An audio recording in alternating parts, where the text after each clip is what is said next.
ka owadhi nyime kowe weche mag somo eni moko kuom jod bura mawuok e kaunti ma Embu okwedo paro mar golo omenda mag basari e lwetgi kendo nywando gi agulu achiel mageto siro weche somo manono e pacho ka giloso e kinde alam ma Jumapil. Jaod bura ma Mbeere North Geoffrey Ruku wacho ni kata bedo ni paro mar keto ne siro somo manono en paro maber, piny owacho nyaka ng'e ni nitie gwenge madhier nie malo kaka Mbeere North ma basari emosebedo ka konyo jonyuol.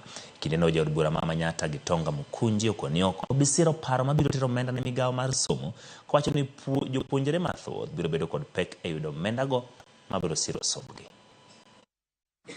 Lakini mimi ya history ya bureaucracy ya serikali, kuna scholarship nyingi sana zinapeanwa na ministry, lakini huku kwangu Manyatta sijawahi sikia hata mtu mmoja amepata hiyo scholarship ya Ministry of Education.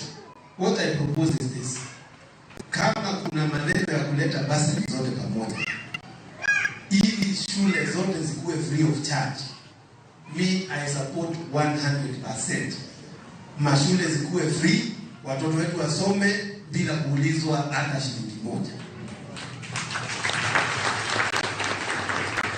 Lakini kama tunaweka pesa pamoja, ndio irudi serikali kuu ianze kupewa process kubwa ya applications, inaweza mtoto ya Manyatta hatapata bursaries, akihangaika huku atakuwa anapiga milango, then me I am totally against it, kwa sababu ya bureaucracy ile imekuwa kwa ministries zile tumetengenezewa. These are proposals which look good, but which may not be the most appropriate thing to do for now in the Republic of Kenya. But let's look at these proposals. About the financing model, the university financing model, which is there, iko na shinda kidogo, na tunaomba the Ministry of Education, please sit down with your expert, as we say it in the National Assembly, muangalie hiyo taratibu